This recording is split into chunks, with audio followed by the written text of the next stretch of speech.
if you're not familiar, that starts with CPM, is made by Crucible steel. And people are getting worried that, oh no, are we going to have a steel shortage? What's that going to mean for Magna Cut? Is everything just going to go up in price? Have you seen this? This is a Richard Rogers design. I think he did the Michika automatic, which I thought was really cool. Am I carrying too much or too little? Do you guys question your EDC item amount like I do? All the time. Literally every single day. We've talked about it a lot. Yeah. What's up, everyone? Welcome to Carry the Way, the weekly podcast where we nerd out about all things EDC gear and maybe try to teach you a thing or two while we're at it. I'm Bernard, the founder of EverydayCarry.com, and I'm joined by our editor, Mikey. Hello, hello. So if you're new to the show, welcome. Here we talk about the latest in EDC gear, answer questions from the community, and review pocket dump submissions from our viewers. And if you've listened before, we just want to say thank you so much for all the support. And just a reminder to give a thumbs up to like the video and subscribe if you haven't already, as it really helps the channel.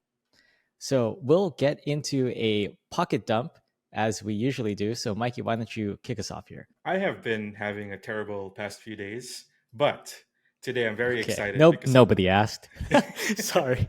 Me too. Why though. You gotta always bust my chops? I know. All the time. Sorry. Anyway, that's the only value I have on the show. Yeah. I am having a bad day, even worse now.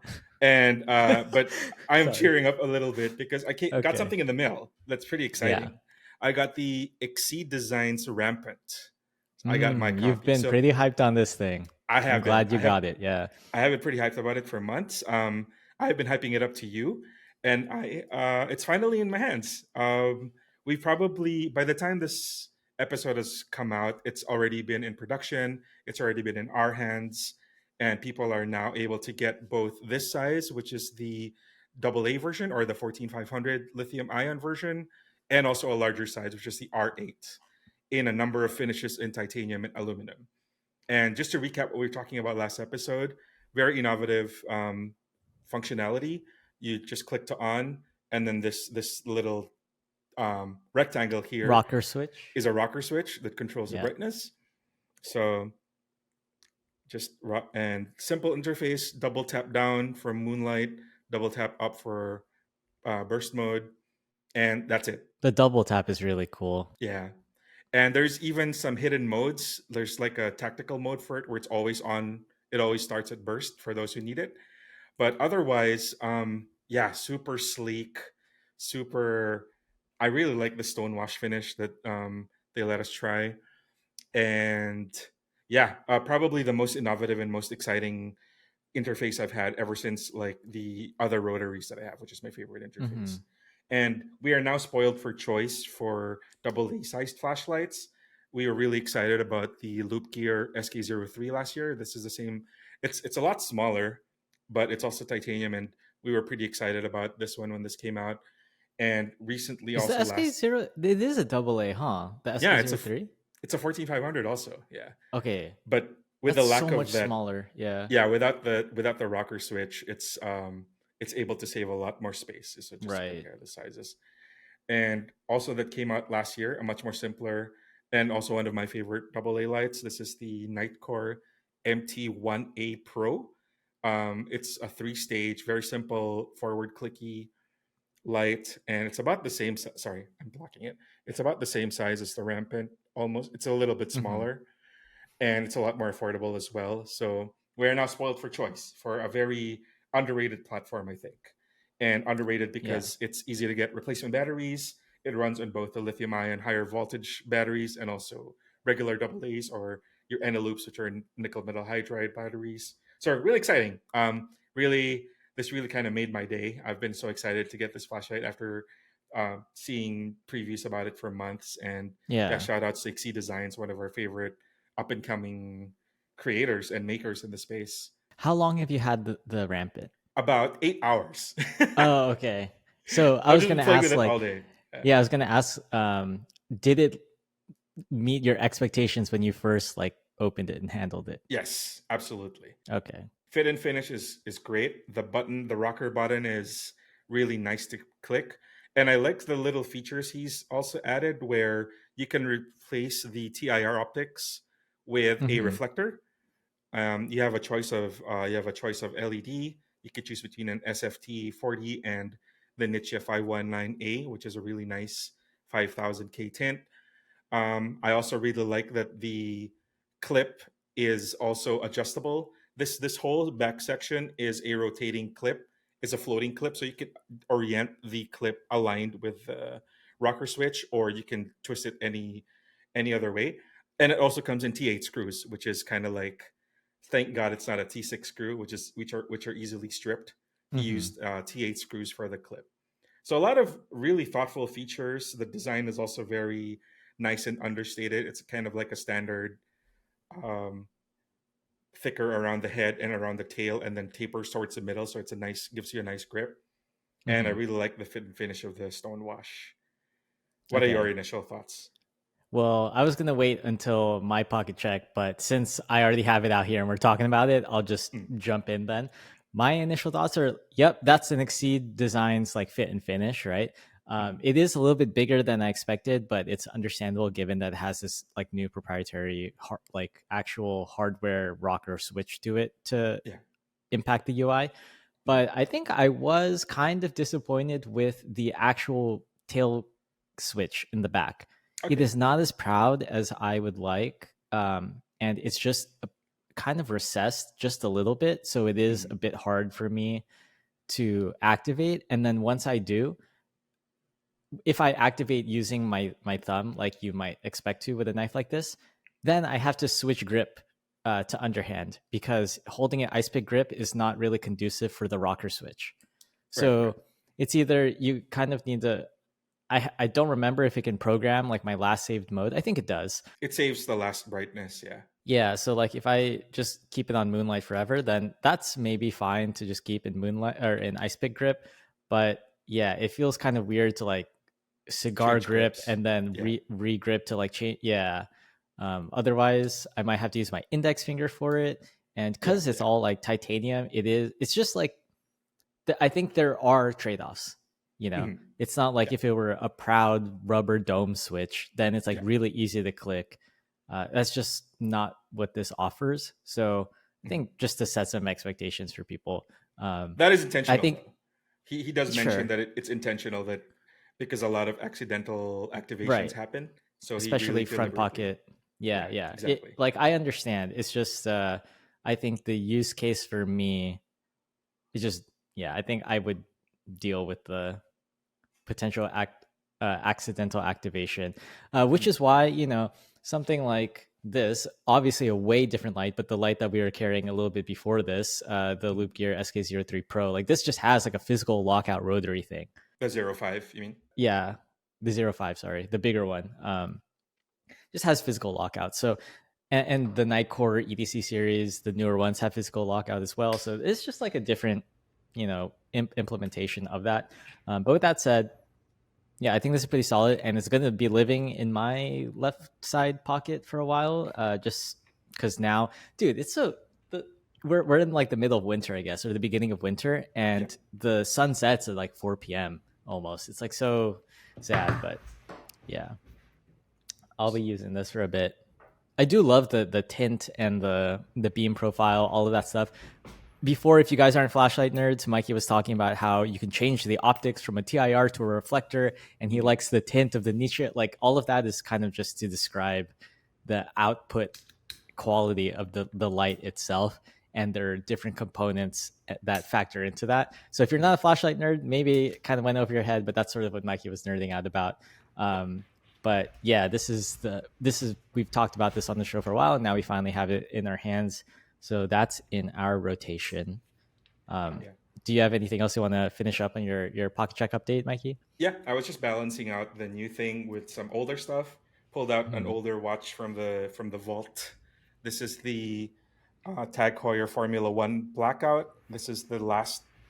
This is the Jason Bourne watch in the last movie, basically. This is the one. Nice. This is the one he wore on screen.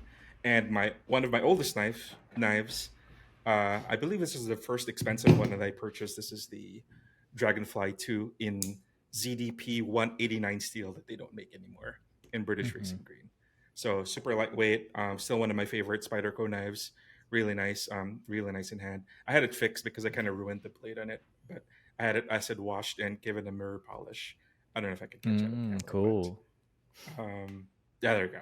There we go. Yeah, still one of my favorite knives. Incredibly hard to sharpen. Very interesting steel. We'll have a nice discussion about steel in a little bit. But yeah, what about you? Anything to add to yours? Yeah, dude. I will say I've been carrying my camera again recently, which is nice because we were on break for a bit, and I actually went outside and like took photos. So that was fun. So I'm rocking the Ricoh GR3X with the HDF filter on that. What does a filter do? It makes the highlights look bloomy. You know, like when you first played Halo and just like, oh Right. damn, it's like bloomy. Yeah. It's like that. So it kind of gives this dreamy aesthetic to it, and that's really nice when we're just like doing stuff at sunset. And there's lots of like nice warm light, so that was nice. Um, and then to match this, I'm considering carrying I believe this is the Revel in Magna Cut by Laconico for Artisan. Yes, that's So right. we kind of mentioned this before, just because I think they're both like titanium and they look good together. They're about the same size, so it's Good like pair. kind of a cool pairing. But I'm actually very stoked on this new knife that Mikey had sent over to me from Kizer. I'm just starting to think that Kizer might be my favorite knife brand. Oh, That's kind of weird to from say, right? CJRV. Yeah, because well, I'm carrying like CGRB has like the cool budget knives. I think like those are fun, and I like that they're budget, right? That everyone can get them. It's like, hey, I enjoy this design and it's cheap. That means more people can enjoy too. That's always fun. But then I'm noticing like the ones that I actually want to EDC are usually these more organic yet futuristic designs with somewhat premium materials, but not too crazy because I don't need all that. And then it just happens to land in this price point that Kizer excels at. So last year was the Kizer Veritas, and then now there's this new designer from Vietnam, and this is the Feweed, I believe, or like Feweed, Feweed, Yeah, and Feweed, like Feweed. yeah, of all the colors that this could be, this is like the furthest from a Bernard knife, and yet it's in the pocket still.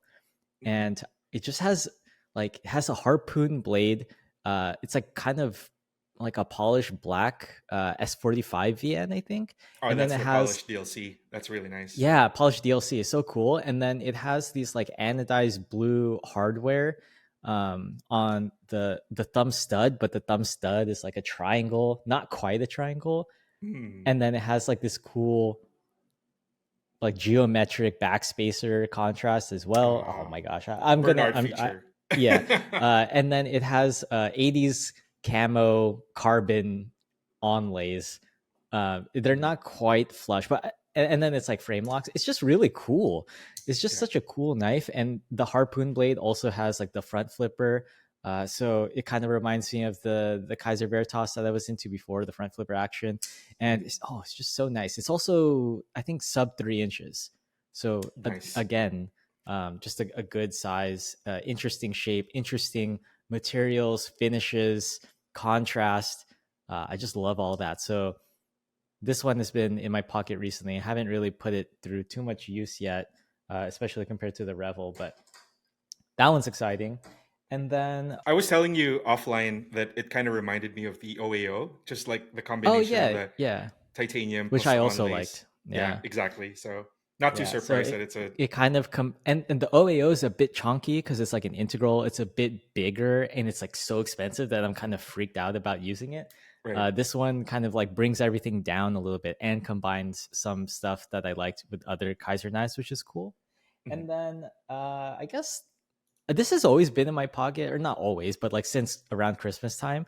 I got this as a gift, I think, from Good Art Hollywood. So this is like my favorite jewelry brand, and it's a sterling silver pin that says "Thank you for a real good time," and it has like polish and this goosebump texture, and it's a pin. But since all my clothes are like Gore-Tex, I don't want to poke holes into them, No. so I just keep it in my coin pocket, and I kind of use it like a coin, and I like this like the tactility to it. You can kind of fidget with it.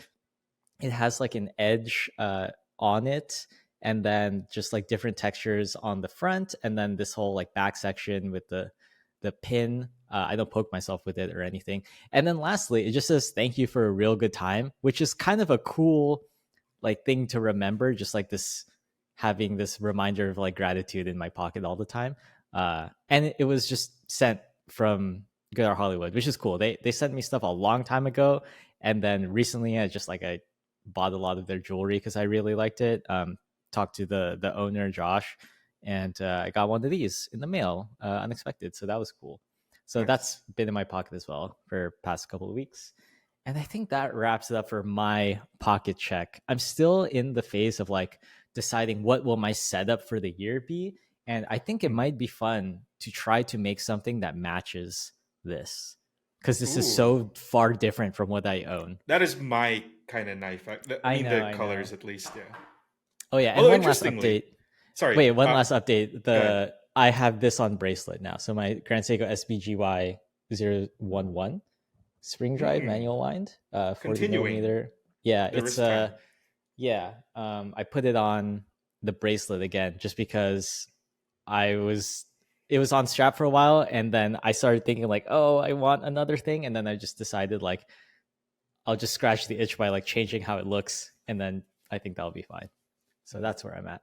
Yeah, I was just wanting to bring up the fact that you wanted to build something around an all black carry. Meanwhile, I am moving away from black stuff. Like I'm actively, if we are given the choice, like if we're talking with companies to send samples, I'm now steering away from the all black stuff. And even in like day-to-day life, I'm now accenting more stuff with silver, with titanium, with white, like with shoes. I prefer, instead of like all black head to toe, I'm now accenting with like breaking it up with different colors. So even I'm kind of coming out of my dark maybe by the end of this year I will be dark mode and you'll be light mode, and then you'll be wearing the white t-shirt and the silver watch, and then I'll be wearing the black. okay maybe not. Absolutely. There's a limit. Yeah, my mistake. Okay. Well, that was cool. Fun pocket check to start the year, I guess. Why don't we then jump into some news that you wanted to share with our audience? But before we do that, this episode is brought to you by our parent company, Ridge. Ridge is best known for their premium minimalist metal EDC wallets with RFID blocking technology and a lifetime warranty. But they make all sorts of EDC gear these days, like EDC knives, key organizers, wedding bands, machine pens, backpacks, and hardshell luggage too. I use their products every day, and so do a ton of other people with over 50,000 five-star reviews. They make gear in quality materials like carbon fiber and titanium in a bunch of new matching colors and designs. You can try them out with a 99-day risk-free trial to see if you like them. So upgrade your EDC with Ridge at ridge.com/carrytheway for 10% off your order. And supporting Ridge means you're supporting this show too. So thank you, and thanks again to Ridge for sponsoring this episode. We'll jump into our news segment, but I think we'll start not with like a new product release, but just something that happened. Yeah. So should I put something on screen? I don't know. Yeah, you can put up the main article, which is kind of like the best summary of it and also the most authoritative summary of it. So by this time, if you are in any capacity into knives or like the knife community, you may have heard that Crucible Steel has filed for bankruptcy. If you're not familiar, any steel that starts with CPM is made by Crucible Steel. So they're a powder metallurgy specific maker of steel. So everything that covers that, and everything from old stuff like S30V, 3V, 4V, all of the Vs, S35VN, all the way up to the latest stuff and the most rare stuff, which is Rex 121, and especially MagnaCut, which is kind of like swept the industry last year. And that company has filed for bankruptcy, and people are getting worried that, oh no, are we going to have a steel shortage? Are we going to, what's that going to mean for MagnaCut? Is everything just going to go up in price? So there is some good news, because while Crucible is the main maker of the composition of the steel, and they own the trademarks to call it, for example, Rex 121 or S35VN, or the branding of MagnaCut, they do not have a trademark on the actual composition of the steel. Well, so the actual chemistry. Let's pause real quick. Yeah. There's a difference between a trademark and a patent. Yes. Trademark usually refers to just the names of things for like branding and brand recognition, right? So I think more accurately, they don't have a patent on the steel composition. meaning other steel factories can create the same steel in essence, but the name of it cannot be called MagnaCut, like CPM MagnaCut, right? Yeah, or whatever Crucible's names are that they own the trademarks for legally, unless somebody buys the trademarks from them or pays like royalties. I don't know. I'm not a lawyer. You're not a lawyer. I can barely read this article. So yeah, so that's kind of like part of the discussion that this article talks about. Like, what does it mean if somebody buys the assets of Crucible? Does that including the trademarks and everything? But the second player here, the big player here that actually is going to affect the knife market is Niagara Specialty Metals.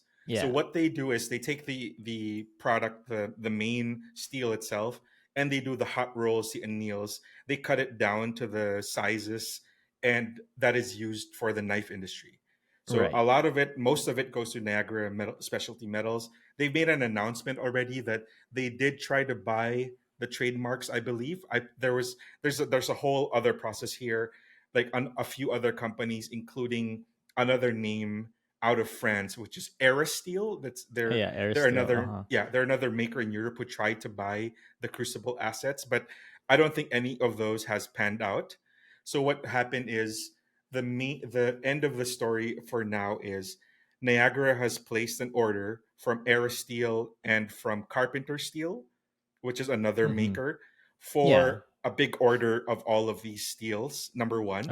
And number two, if the trademark cannot be purchased or they cannot legally use it moving forward after the bankruptcy thing, they'll figure out a way to make the same composition, but they just call it something else. Something else, yeah. I see. So they're going to lose the marketing aspect of it. Like MagnaCut is fantastic branding, and it was marketed so well, and it was sold to the audience and to the knife community so well.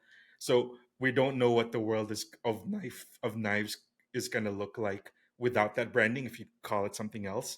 But this is the same for across the industry. Like, just as an example, Nike makes Zoom X as a really super foam for their running shoes, but the underlying technology of that, the Pebax foam, is used by every other company in the market.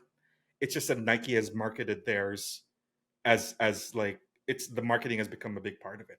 So there is some merit to owning the trademark and to being able to market the name and the brand recognition of the steel. Like, people who are really deep into the hobby would recognize, oh, Rex 121 is like a super steel, MagnaCut is a super steel, and are familiar with stuff like Crewware and all of those other stuff. Yeah.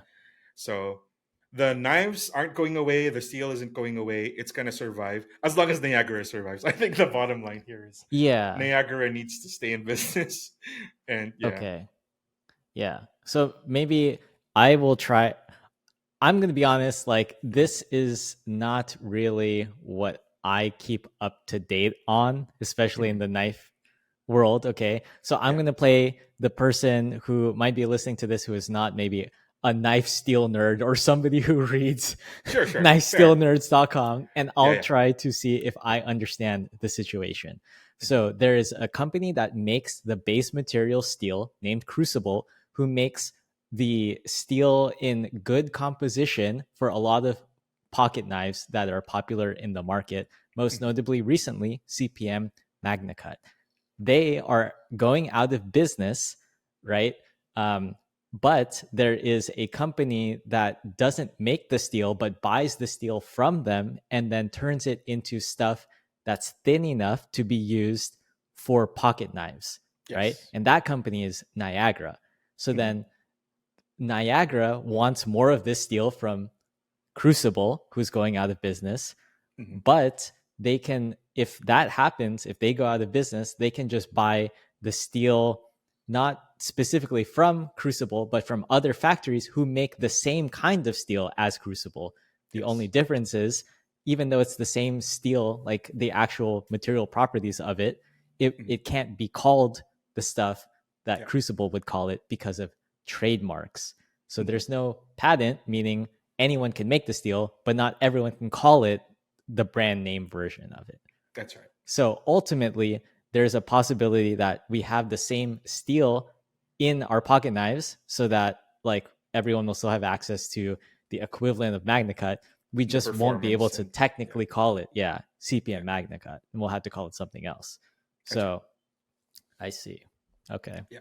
So this is the main reason it's become a big issue is people are worried that their favorite steel might not become available Mm-hmm. anymore. So it's nice that Dr. Laren Thomas came out and kind of explained the situation that not only does Niagara have enough material to last a while, they are buying like old stock of the existing trademarked stuff, but they are also making plans to, if anything happens to the branded stuff, they can still continue to produce the same type of steel under a different name. Yeah. Yeah. Okay. So how about this, Mikey? Are you personally worried about this? Well, I am in the fortunate position to own Magna Cut knives already. So I Mm-hmm. think the main worry for people trying to get into that tier of knives is that it will price them out because it will become rarer or not as available. And I think that is the general worry for like the upper end of steels. But for everything else, I think there's a lot of equivalents or a lot of side grades that might not disrupt like the general it's a lot of nerdery mainly for the collectors. I think so. Yeah, Yeah. I was just as gonna like a say. yeah, I was gonna say it. Crucible isn't the only company that makes like knife. knife Yeah, steel for EDC, right? that's Like you right. mentioned, one of them, Carpenter, they make like CTS XHB, Hmm. uh, There's and then there's Bowler. like Bowler. Yeah, Yeah, exactly. There's just the other Japanese companies that, steels. yeah. Yeah, It's just like this. lately, yeah, Yeah, exactly, the ZDP. ZDP steel is made by Hitachi. Yeah, that's right. Yeah, it's just lately, Magna Cut has been kind of all the rage, I guess. Hmm. So if you're kind of into the knife world, you might have heard about it. This is kind of a big deal in that community, I would say. Hmm. Um, but yeah, probably nothing to worry about as of yet, but something to watch unfolding, maybe. Yeah. So I thought it would be interesting for us to just clear up Mm-hmm. because a lot we have been talking about Magna Cut a lot because it's been Yeah. coming around past our desk and we've been able to test it a lot. So Yeah, and I think if you should probably read it from the source, Knife Steel Nerds. yeah, This is written by Dr. Laren Thomas, right? Who made Magna Cut. that's right. Yeah, he Yeah, or developed like Magna Cut. formulated it. Yeah. So he has a really good understanding of it and breaks it down, answers a lot of the questions. And there's also a video version of this if you just want to hear somebody else other than us The thumbnail. explain it. Oh no. Yeah. Oh no. So I guess that is that piece of news. Kind of crazy. Yeah. Yeah. But then we do have, it's the beginning of the year, and this is when like EDC brands kind of announce their new products for 2025 or finally Mhm. start to unveil them. And then we got a bunch of stuff from CRKT that were released, right, this morning. Surprise! It's more knives. Yeah, it's more knives. So I'm going to Yeah. share that. And there are a bunch of releases here. So you got to help me like figure out which ones you want to talk about. Yeah. Before we start, though, I really like the direction that CRKT is headed right now. It's reminding me a lot of the trajectory of Timex, what Timex is doing. You know how Timex is generally for the past maybe 10 years, they've generally been like the department store budget type of brand, and Sure. I feel like CRKT has been towing the line between medium and kind of premium sometimes, and they had like a suite of models for the longest time, and then suddenly in the Mm-hmm. past 3 years they started releasing like really good stuff. They started releasing made in the USA Yeah, stuff. made in USA Yeah, collection. and now they have a whole bunch of Magna Cut stuff as well. And this year's lineup is kind of a mix of both old CRKT and new CRKT. So we have a lot of refreshes in colors. They're Mm-hmm. using button locks now. They're using crossbar lock. So one True. of the new releases is an M16 crossbar lock. M16 has been around since even before I started in EDC. That's kind of like one of their all-time Yeah.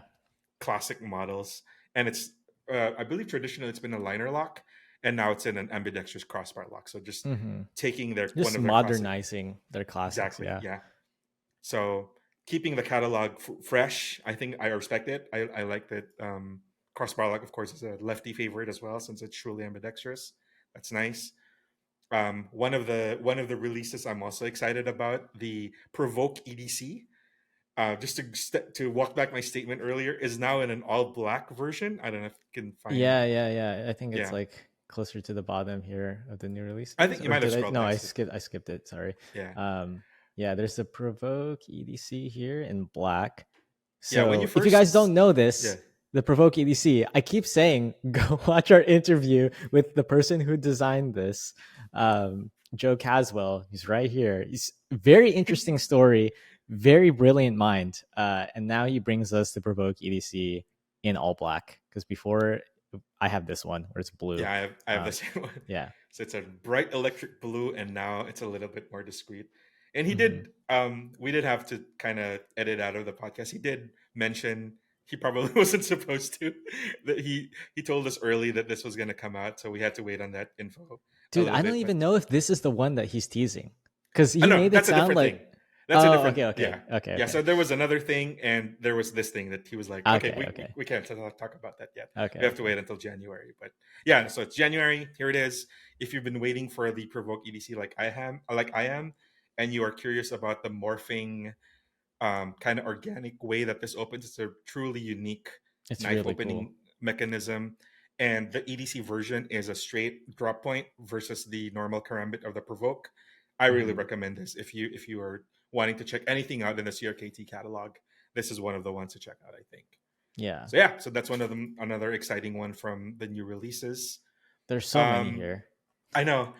Yeah. One of the things that CRKT told us to was kind of hyping up about, which is kind of like a little bit of a gray area for us, is this the Tighe.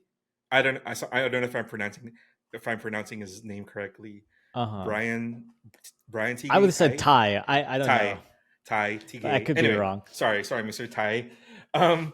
But yeah, he is known for making his own out the front automatic, and now he is partnering up his design, which is that twist. That is the twist in the name refers to the pattern that is going on in the handle.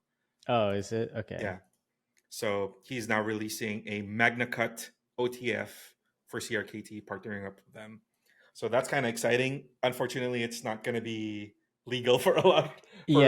For neither of us and for most of the audience, I think. Yeah. So like, it's cool that they're making it. It's just like, I can't really speak to it. So we can show you that this exists, but I don't really have much of an opinion on the autos here. It's like, I just cannot carry them where I live, unfortunately. Only like the really baby small ones, but even then, like, I prefer manual folders. So that's kind of how it is for me. They are surprisingly popular. I run into so many pocket, especially here where it's not even legal, technically not even legal. So many people love the Microtechs across the board. And also with the resurgence of OTFs used in movies as well, like John Wick, especially. He was using a Microtech and then a Deadlock one. It's just the popularity is just, it has been constant, I think, and surprisingly constant. It really surprises me how many people are into OTFs, and I am really scared of them, honestly. I know that they're very secure, but I am terrified that if it's in my pocket, I just nudge it and then it just like pops my femoral artery or something. Yeah, but there's like safeties and stuff, and right. You know, the well-designed ones can account for that. But 1 inch. Okay, well, really quickly, we can show the squid button lock, which is this is cool that it has like the tonal button. I think that's pretty cool. But the squid was like a very popular smallish little big knife kind of thing. It was pretty affordable. These are kind of getting up there in price, not gonna lie. But it does have the newer, like $30. I know, $30, but I think it was liner lock or like a steel. I think it was liner or frame, but it was just like very chunky. And then now you have the button lock in these cool colors. They're calling it rose quartz, which is interesting because they also call this one rose quartz, but they don't look the same at all. But one thing that's interesting to me is the HangTi fixed. Have you seen this?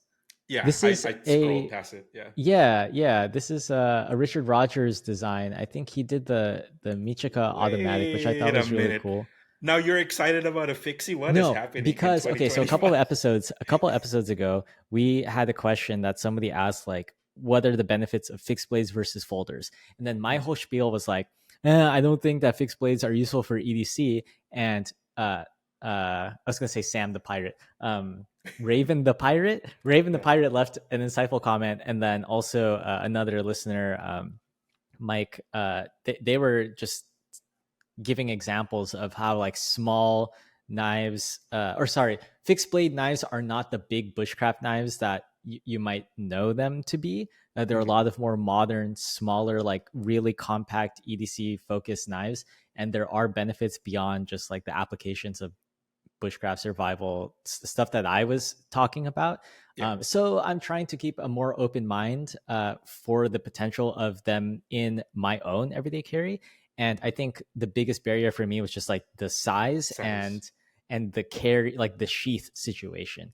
So when Mike was saying, oh, you can get one for your keychain, and then Sam was saying like, oh, there are actually lots of benefits and lots of smaller fixed blades to look into, because I only have the Vosteed, the bigger, I think it's a Vosteed. It's like a bigger one with like a frag pattern handle and like Nitro V steel or something. It's pretty big. And it's just like, yeah, not for me. So I kind of wrote off fixed blades. But then now I'm seeing there's like these really small, inexpensive, super compact ones here. Like this is a 1-inch blade Kiradashi. Is that how you say it? Kiradashi? Would look great as a desk knife as well. Yeah, and then nice, this. But one thing that I'm curious about, and I wonder if anybody really knows this is full titanium. Like what? Like the blade is titanium steel. What does that mean? And then the handle is also titanium. And then same for this one. It's like fully titanium. Yeah. I've owned knives that are this size. I had like a really small karambit. It was by Max Venom. It was fully titanium as well. So it How doesn't do you keep sharpen it? It doesn't keep its sharpness. It's kind of like well, for that specific thing, it was obviously it was a self-defense tool. Sure. But it's not gonna keep sharpness as well as other like standard steels for sure.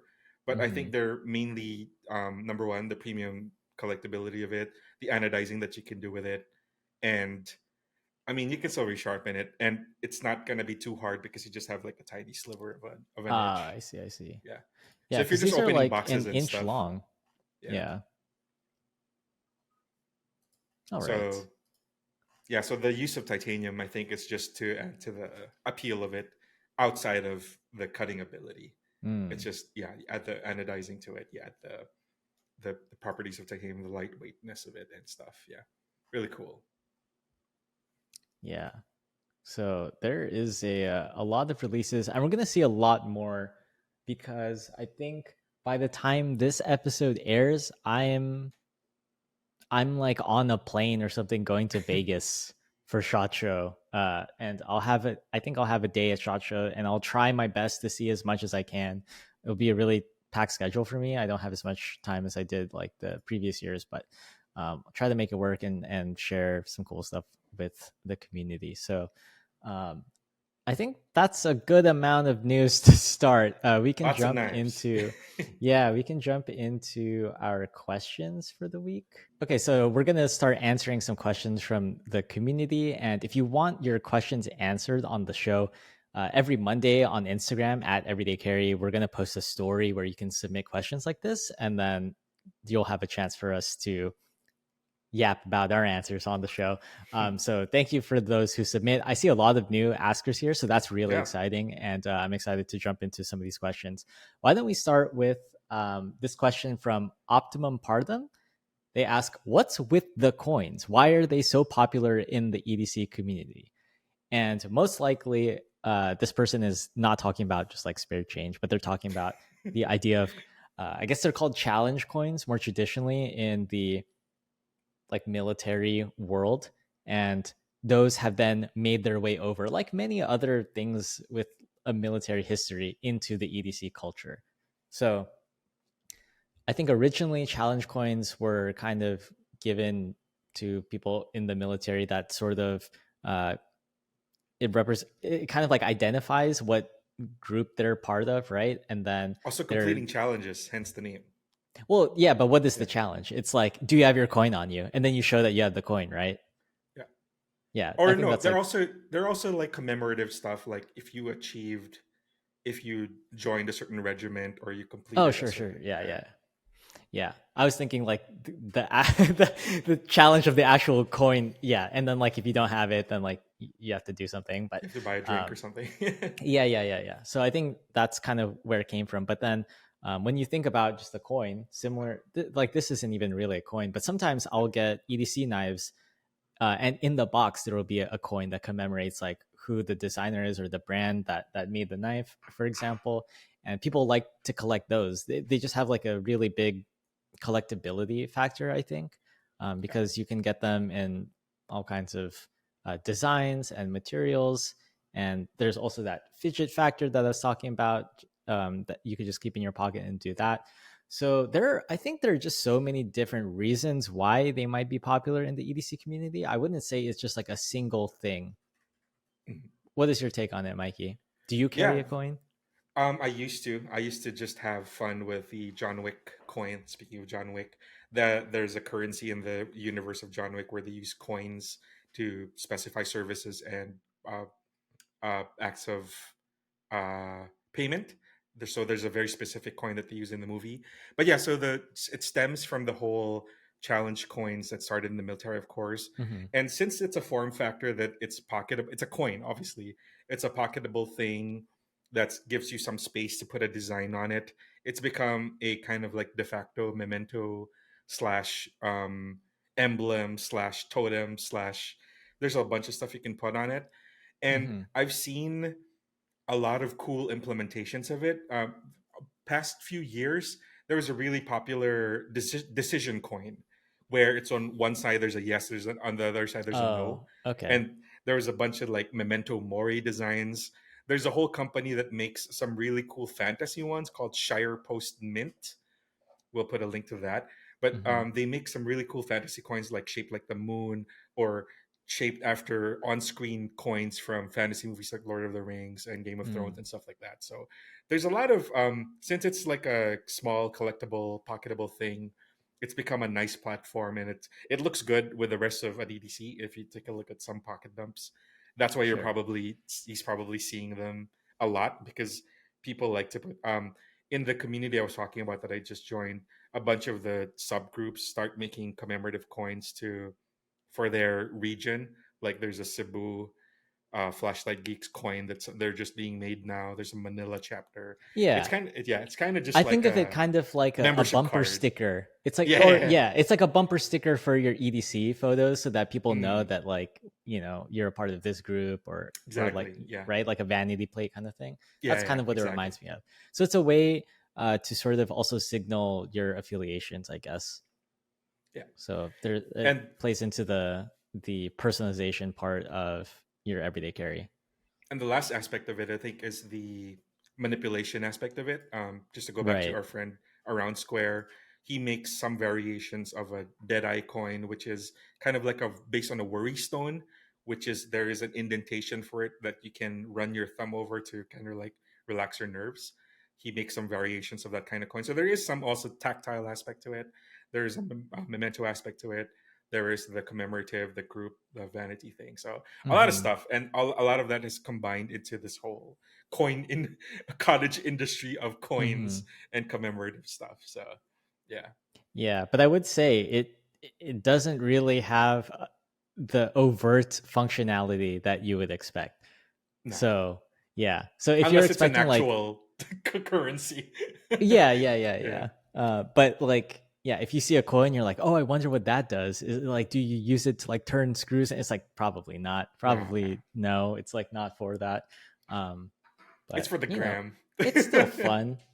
Yeah, Yeah. or for the buddies, like, or yeah, it's not something. I think the challenge coins aren't something that you use to do something, but it's more to Represent show something. that you've done something. Yeah. Yeah, Yeah, exactly. they're not for Hence doing. challenge. Yeah. Right. Going back to the name. Yeah, So hope that hopefully answers the that question. clears it up. Yeah, there's a lot you can look into regarding the coins, but I think those are just a few of the reasons why you might see them in people's EDCs. So cool. We can jump into another question here. Starlord underscore EDC asks, thoughts on get home bags. Do you think they are actually useful or just another excuse to buy gear? Hmm. Hmm. So Probably right very now, relevant. yeah, I was gonna say right now behind me, there just the sky is full of ash because currently there are a bunch of wildfires in like the Palisades area now up in Hollywood, and luckily I'm safe and I haven't had to evacuate, but a lot of people I know have either lost their homes or are evacuating and just on standby. So I think the idea of a get home bag and similarly a bug out bag, there is a use for it, right? But it's just you hope you never have to use them. I think that's the distinction here. So for some people, they assemble these systems of supplies in a bag, right? And it's just like I think of it kind of like insurance. You'd never want to use it, but you're buying into the peace of mind of having it, so that in the case that you are in those situations, then you're better off, I would say.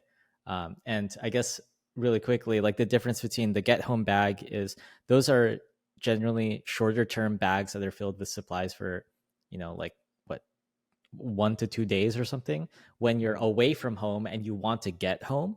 So maybe it's like in your car or at your workplace or something and you need to get home. So that's the get home bag.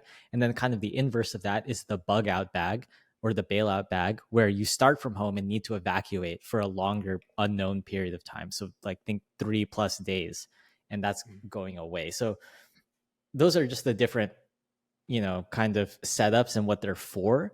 But getting to the actual point of the question, do I think they're actually useful or just another excuse to buy gear?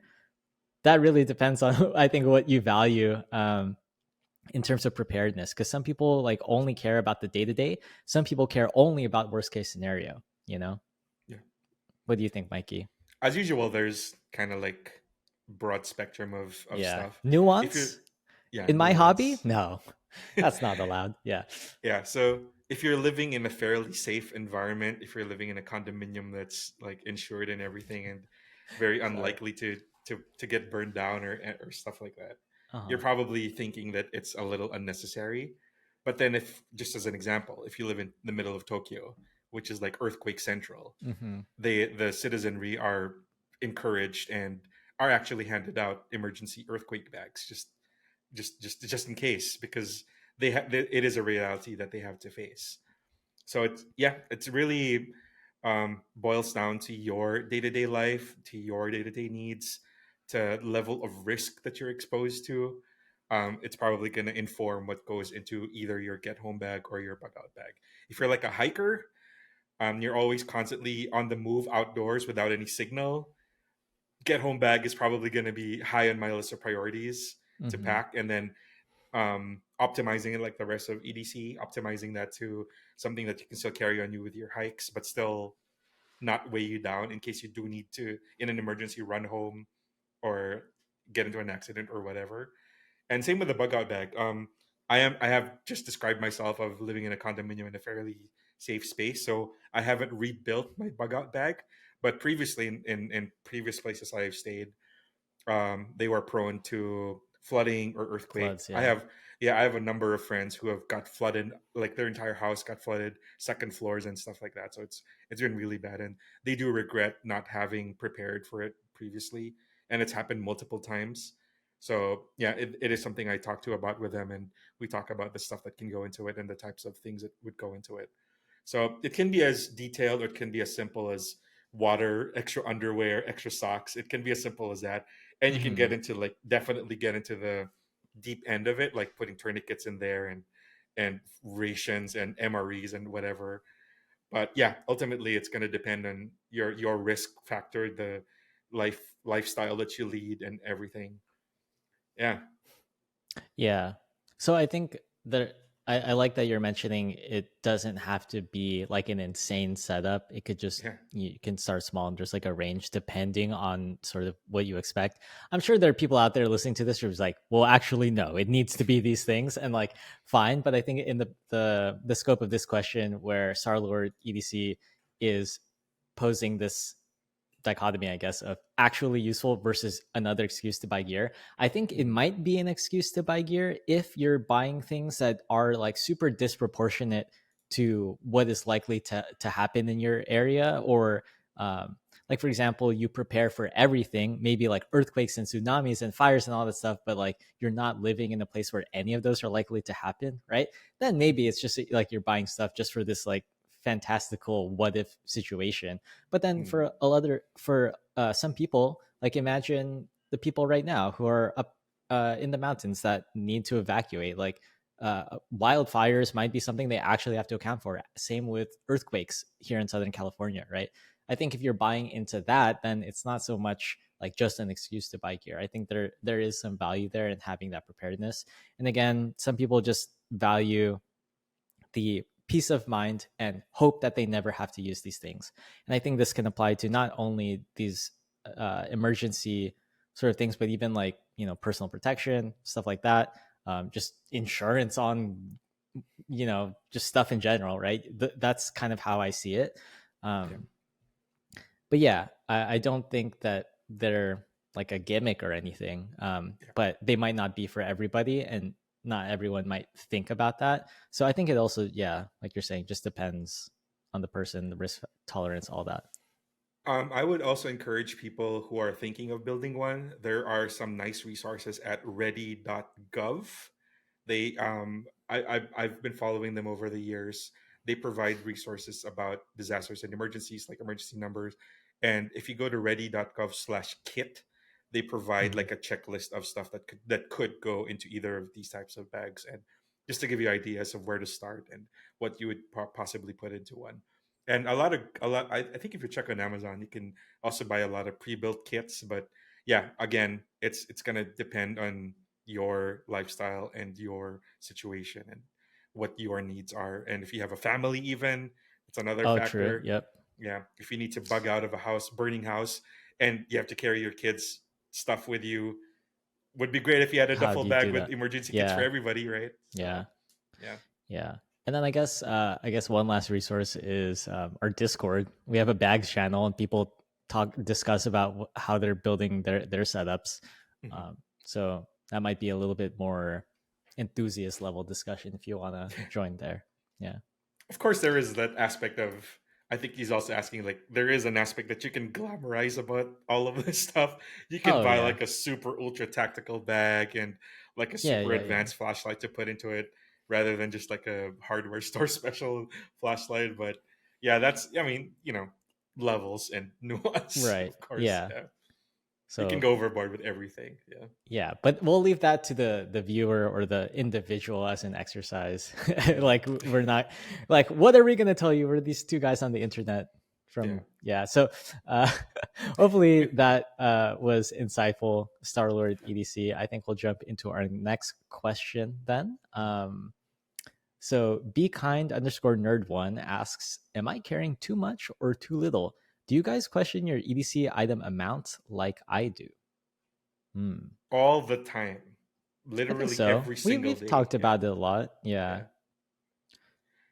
I have a quote from a friend of mine earlier today that is, with all things, the more you use your stuff, the more you find out about yourself. I think that's a really wise quote, where it takes a factor of carrying it and experimenting with it and seeing how it fits in your life, and then you can determine whether it still fits in a day to day, it still fits in the week to week, in the month to month, year to year, or you're like, why am I carrying this after 3 weeks? And you just toss it. We've gone through this so many times just in the past year alone. If you watch our episodes, we're just like changing stuff every week. Constantly. We check in. Yeah. So even for us, it's a constant. I am not done. I think I'm still figuring things out. There's always something to optimize. There's always something to improve, or there's always room for improvement, I think. So yeah, what are your thoughts on? Well, I think maybe the heart of this question, what Be Kind Nerd is asking, am I carrying too much or too little? We can't answer that, but maybe we can provide some questions or frameworks to help you come to that decision for yourself, right? And I kind of think to answer that is fairly straightforward, right? You're just going to have some level of awareness throughout your time carrying things, like to actively check in and notice, like, oh, I feel encumbered. I feel like I have too much stuff going on, or there's this feeling of like, oh, decision paralysis, I have too much stuff, or I have all these things in my pockets, which one is the best thing to use in this particular moment? Like, if it gets so complicated that the gear is getting in the way of you living your life, then that's not what EDC is about. I think then you've gone too far, and maybe it's time to reconsider what you're carrying and pull things back. And then conversely, if you don't carry as much and you constantly find yourself like needing to, I don't know, run to somewhere to get the tool, or you have to ask somebody to do something, or maybe the worst part of it is just like you give up on trying stuff that you might have wanted to try if you had been more prepared, then I think you're also not living your life to the fullest, right? And then in that way, a proper EDC that's maybe more kitted out can help support you in doing that. So those are the two kinds of things I would look out for, just to help you assess, is it too much or too little? Like, is there like, yeah, weird to say, but almost like an emotional or like mental aspect, kind of like what you're doing right now. So I don't want to make assumptions, but like if you're like sending a question into a podcast about, am I carrying too much or too little? Maybe you are thinking about it, and maybe it just isn't really the sweet spot of where your EDC needs to be. So hopefully those are just a few extra questions you can ask that might help some clarity, or help bring some clarity, and let you dial that in to where it feels like, yep, this is a good EDC. Like, not even a question. And it's normal to feel like it's never right enough, or it's never good enough, because that is something we face all the time as well. Well, why do you think that's normal? Because you change. Your gear can stay the same, but then you as a person, your needs, your day-to-day is going to change day-to-day, even hour to hour. Oh, I see what you're saying. Yeah. So it's hard to pin down the exact perfect setup for the exact perfect day for the exact perfect person, because none of those are going to align at all times. Yeah. And I think we've said the perfect EDC doesn't exist. Or does it? And then we had the whole discussion about that. And then a couple other things I wanted to mention that are just more on the philosophical end, though, is like, one, it's very, to Mikey's point, he's saying, oh, it's normal to feel like it isn't enough. That is kind of this concept of hedonic adaptation, right? Where you get the things that you want and then you just get used to it, so you want something else. And I think compounded with the fact that you might be the type to watch a YouTube podcast about EDC gear. Maybe you're on social media looking at EDC gear a lot from other people, like we do in the show. And I'm aware that like we're maybe responsible for some of this feeling, but you might see that and think like, oh, their EDC is not like mine. Maybe I should change my EDC. You don't have to. Like, if you feel inspired to, sure, but like we don't want to make you feel like your EDC is less than by the stuff you see on what we put out, what content we put out in the world. So there's also that aspect to consider. But overall, I think you just need to really check in fairly often, maybe even on a daily basis, if that feels okay. If it starts to feel like, oh, that's like too much, then scale it back. Just do what works for you, I would say. But yeah, we do think about this. You had a piece of advice a few episodes ago where it's in terms of fashion, where you take one piece out as you were walking out the door. Sure. Try that was not my advice, but I heard it from somebody else. Yes. Yeah. So passing on that advice, take out one thing or add one thing to your EDC as you're walking out the door and see how you go in your day. And then do that, repeat that every day for until it feels where it feels like things are in a good spot. And I think you'll be close to that equilibrium of having enough. Yeah. And then take one thing out again. No, just exactly. Yeah. Okay. So hopefully that's helpful. Yeah. Hopefully that's helpful. Well, I think we'll move on to our last question. These are questions left over from a couple of weeks ago, by the way. We've been getting a lot of good questions, so we're just trying to make sure that everybody kind of gets their question answered. And then this last one is from Nuka Carey. They say, practicality or coolness factor when it comes to EDC gear? My answer for this is always, the fun for me in EDC on all these years is finding the thing that covers both. Because I like to, I kind of hate the term of, I like to surround myself with nice objects. It's so annoying. But who says that? But I do like taking the experience I know of experiencing and having owned and having tried a lot of stuff, and then narrowing it down to something that I think looks cool and is also covering my base. I think that's ever since for a while now. That's always been my goal. If I'm picking up a new knife, does it speak to me on an aesthetic level, while also is it cut, or is it kind of like, does it have the features that I'm gonna need? Same with the flashlight. Like I said earlier, I find this really cool, and it also addresses a need I like about flashlight, which is the interface. So that has become the fun for me. I'm kind of like over the whole collecting, and I'm also past the point of just owning something just because it looks cool and it's expensive. I don't like being on either of those extremes. Mm-hmm. It's for me, the fun and the challenge is finding that exact nice sweet spot of having something that looks cool to me, and then it's also covering my base and not something I'm just hoarding. Yeah. That's like the convergence of your taste, right? When it's really authentic to what you actually need and what you actually like. I think that's very difficult to achieve if you're a beginner, because there's just so much you don't know. You don't have a lot of experience yet. So I don't want to assume that Nuka Carry is a beginner or anything, but a beginner might fall into this potentially false dichotomy of like practicality versus coolness factor. Because what if you think that practicality is cool? Or what if you don't care about practicality at all and you're only here for the coolness? You know, it's like you can define it in so many ways. And that is kind of how you get to that convergence, right? You have to understand what practicality or coolness is for you, and then like how much you need of all of that. So I don't want to do the whole thing where it's like, well, you should only do this, right? Because it's just gonna depend. But for me personally, like, I don't need that much practicality.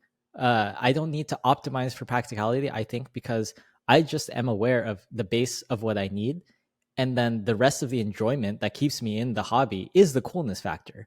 Because I've been doing this for 15 years or something. It's like, yeah, I think by now I could have found a knife to cut the thing I needed to, or a flashlight for me to see. I could have found that by now. It doesn't take me 15 years to find that. But there are things that are continuously new and cool and interesting that keep me in the hobby. It's not like the demands that I have for the practicality of these things has changed or evolved, because the tasks aren't that like demanding anymore. If anything, we live in a more convenient, easier world that's more heavily reliant on like digital technology, not all of this stuff. So the coolness factor is, I feel like, what keeps EDC relevant today. Maybe that's a hot take. Maybe that is a hot take, but yeah, we don't need, like, everyone would be carrying Maglite solitaires and like buck knives, you know, if coolness factor wasn't relevant. So but for me, like, for example, this knife I think is really cool, but it's still practical. It has deployment methods that work for me. The steel is more than enough for me. It's convenient. It's the right size, that kind of thing. But I have so many knives that are like this, but they're not this cool. So I think that's okay too. I don't know. And also, there's just to walk back a little bit. There's nothing wrong with wanting something just because it's cool. I think, or because it's practical. Yeah, exactly. Yeah.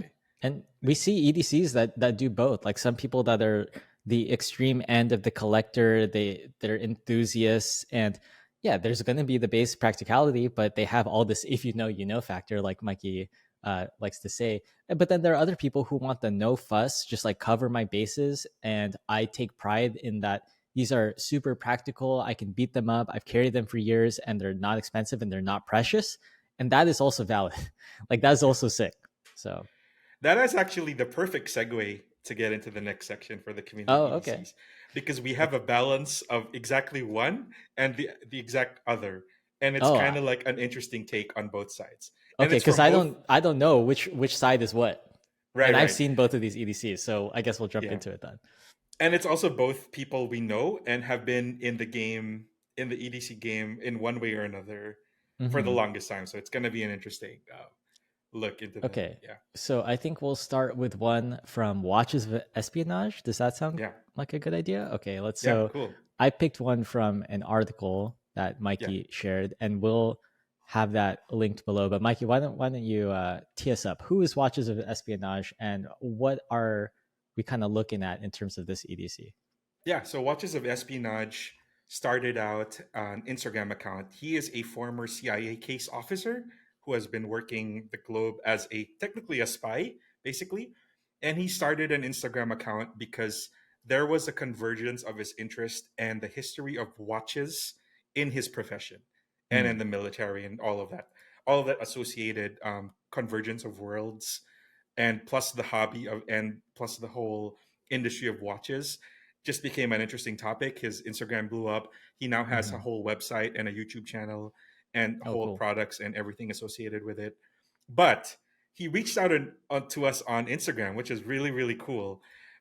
He actually reached out to us. He wanted to submit his carry from when he was a case officer.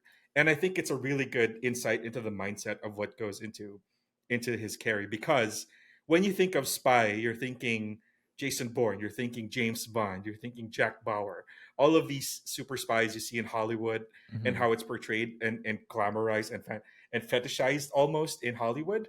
But then his argument is actually out in the field, it's you want dependable, reliable, affordable, practical tools, So the because unsexy stuff. the unsexy stuff. So Yeah. the focusing on practicality. So he goes a lot into the mindset in the full article, but at the very baseline of it, just to break it down a little bit, the watch was, of course, the watch is his interest. The watch is part of the history, the whole trade craft, the whole aspect of history, and everything about espionage and everything. Hence the name of the channel. So that's the one that's kind of been variable for him, but watch is always a part of his kit, just like from timekeeping perspective and everything. The thing that's more EDC adjacent is he carried a Spyderco knife. So in a number of these photos, he carried a Spyderco knife.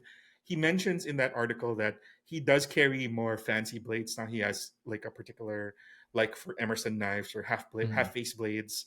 But during his time, he was carrying a basic Spyderco because I think his exact quote was, "I didn't want to throw part of my monthly salary into the water in case I was going to get caught with a knife on me. I'm just going to toss my Spyderco into the river and then buy another one next time it's available." So, but he still needed that specific tool, that practical tool on him at all times. So he wanted something reliable, so he stuck with that. And for his flashlight, he carried an E2D Defender, a Surefire E2D Defender, tried and true. His version is a little bit older. It was 600 lumens, as I think he mentioned in the article. But the modern E2D Defender has 1,000 lumens, way more enough than you're going to need in day-to-day thing. It's a nice form factor. It's about a little bit longer than the Rampant I was holding up. So it's got that full hand grip, nice proud button. It's got that tri-tail tip, but the button is prouder on the Defender.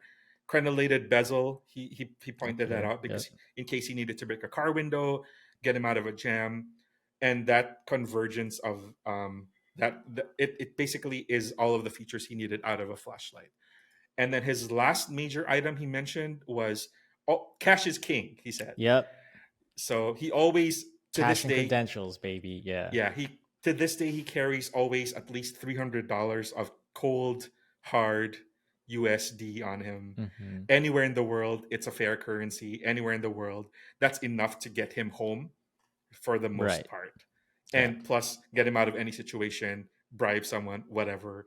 And then he talks about the philosophy of everything else, like all of the other things he's accumulated as he's returned to private life and stuff. So he's very practical guy, as you can see. So how much did he bribe you to talk about this EDC on the podcast, Mikey? I may have bought a hat from him and maybe thinking of a strap.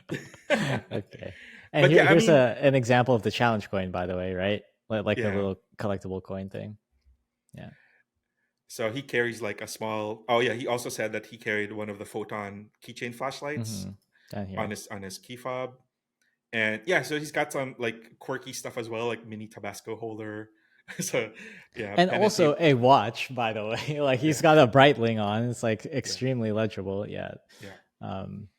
So it's nice his whole channel, his whole content is a nice look into the difference between the actual what the actual spies do versus how they're portrayed and how they're known in modern media and like Right. in Yeah. and how Hollywood portrays it. And yeah, it's been really insightful. And as an addendum to both of our interests, he is really into watches and like the whole history of it. So Mm-hmm. it's yeah, really interesting account, really interesting website, really great content exploring the role of watches and the role of tools in his Mm-hmm. profession, and also in the greater greater landscape of Sure. trade craft and military and all of that at large. Yeah. This is pretty So cool. So yeah. I'm thinking if I see another EDC that has a beat up tactical flashlight, a cheap ish knife, at least $300 in cash, and then some Busted. kind of nice watch, they're a spy, right? Busted. Starter kit right here. Yeah. Yeah. The Gray Man Spy starter kit, I think. Yeah. I Yeah. may have to pick up an E2D Defender now, actually, to be honest. Mm. Just I mean, you got influenced. the E1B, yeah. Yeah, I love It's that. That close is enough. that's yeah, one of my favorites. Yeah. Yeah. I'm gonna pick up the $300 cash. Hopefully, some if people are generous enough. No, I'm just kidding. Um, I have 300 yeah, pesos. Not quite as effective around the world. 300 pesos. What is that? That's a chicken joy meal. Okay, With extra rice. nice. Anyway, yeah. So a light lunch. Light lunch. Yeah, that'll get you home. Okay. So thank you to Watches of Espionage for submitting this fantastic article. We'll link that here, and then you can also see their work on Instagram. Really cool content on there. I'm a fan of EDC and of watches, so very very cool account. Yeah. Next, we have An old friend. an old friend. So this is a submission from Tony, Tony Skull and Brain from Everyday Commentary. I don't know if you guys know Everyday Commentary, but it is a blog that's been around as long as we have. Yes. Maybe probably longer, because Tony was like one of my first contributors, helped write some stuff on the blog way back when, maybe even before you were on board, Mikey. I don't remember. Yeah. One of the first articles I read on the site was by him. Yeah. But Tony he keeps it real. He's really smart. Has a good eye for gear. Really in the enthusiast side of things, but can also like speak to the layperson. Has contributed and been bylined in a lot of just different outdoor publications and those types of sites. So very knowledgeable guy. It's really cool to see after all these years him sharing with us his most recent EDC. So Tony is a lawyer that lives in Massachusetts, and I like that you brought this to the show because I thought you would. Yeah. So he's got a Grand Seiko snowflake. And then he says, after pining for a snowflake for years, I got one for my 25th wedding anniversary. And it fits well with the combination of supremely well-made, simple tools. And of course, it's blue ink in the pen. All other colors are heresy for lawyers that need to distinguish copies from originals. So that is a cool lawyer pro tip. Okay. And to go through this EDC really quickly, there's the Grand Seiko Snowflake. This is like the iconic piece from Grand Seiko that kind of put them on the map in the past few years. It's got their spring drive movement and a titanium case and a beautiful like snowflake textured dial and a blued seconds hand. It's really a really pretty watch, and a lot of people get into the brand because of this watch specifically. And then next to that, this is I don't know how to pronounce this, Tismead Dino. I think it's an American knife maker. And then this is the Dawson Machinecraft Hoku Clicky, which is again I think a custom made in the USA flashlight. And then the tactile turn compact side click in titanium. Yeah. So this cool like titanium and blue motif, because the snowflake watch, the case and bracelet are made of titanium, and then the second hand is blued as well. So heat blued second hand. You know, completely by coincidence, I bought this Dragonfly from his recommendation because this from about maybe 2014 was when I bought this, and it was one of the few knives on his site that he gave a perfect score to. And Oh. I had no experience. I had little experience with Spyderco at the time. I'm like, he's even at back then he was extremely discerning about the gear. He knows what he likes, and he has very strong arguments for why he likes something or why he considers something good. And Mhm. he doesn't give out perfect scores very easily. Like Yeah. it takes a lot for it to give a perfect score. So this exact knife, this is ZDP 189 Dragonfly 2, he marked as perfect and one of the rare perfect knives in his entire library of articles. So I was like, oh, okay, I'm gonna try that out. And yeah, he was right. And I've kept it for 11 plus years now. Still good, still freshly sharpened mirror finish and everything. So yeah, Tony's the OG of OG EDC Pretty writers. OG. Yeah, Yeah. yeah. So very cool. What do you think about his carry in general? I think it's evolved. He used to Mm. carry from the articles I follow him over the years. He used to he used to like really, I wouldn't say understated, but not really flashy stuff. He likes tools stuff. He likes Do you tool think this is different watches. from that though? Oh, I Yeah, see what you're saying.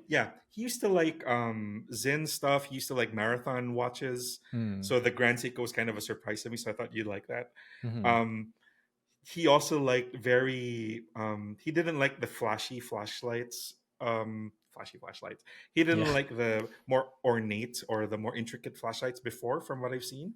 He used to remember Moishant, Yeah. that flashlight brand. I know he carried one of those for the longest time.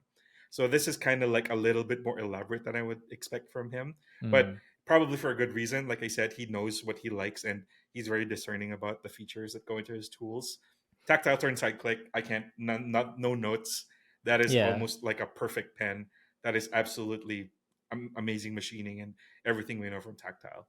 The knife I don't know much about, but then that's Yeah, kind of me like neither. a tier of knives that I'm not really in Yeah, or yeah. interested in as Yeah. well. But again, he probably has a good reason for it, and there's probably some really standout features for him to put something in his carry. It does. If something goes into his carry, it's not something. Um, he very rarely switches out stuff or puts Oh, stuff I into see, I see. rotation. Yeah. So he's extremely picky, not picky. He's extremely discerning about the stuff Sure, that he discern. carries. Yeah. Yeah.